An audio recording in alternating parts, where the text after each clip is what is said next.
آقا مدنی کریم علیہ السلام نے بتا دی، فرمایا جنت میں آدمی کا درجہ بلند کیا جاتا ہے، وہ سوال کرتا ہے، وہ کہتا ہے یا اللہ یہ کس وجہ سے میرا جنت میں درجہ بلند ہو گیا؟ اس کو بتایا جاتا ہے، اسے کہا جاتا ہے اور تیری نیک اولاد جو تو مجھے پیچھے چھوڑ کے آیا تھا، اس تیری نیک اولاد نے، اس تیرے بیٹے نے تیرے حق میں دعا کی ہے، اس وجہ سے آج جنت میں اللہ نے تیرا درجہ بلند فرما دیا ہے۔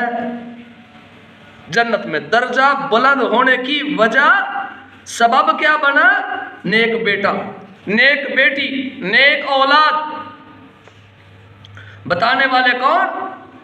دو جہانوں کے بادشاہ امام کائنات فخر الانبیاء حضرت محمد الرسول اللہ صلی اللہ تعالیٰ علیہ وسلم نے بتا دیا، فرمایا دنیا والو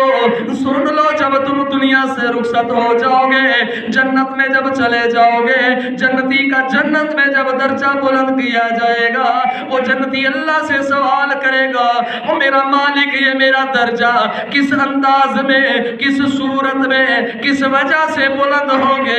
اللہ پاک جواب میں ارشاد فرمائیں گے، او میرا بندہ تیرے بیٹے نے تیرے حق میں دعا کی تھی، وہ تیرا نیک بیٹا تیرے حق میں دعا کر رہا ہے، وہ تیری بیٹی تیرے حق میں مغفرت کی دعا کر رہی ہے، وہ تیرا فلاں عزیز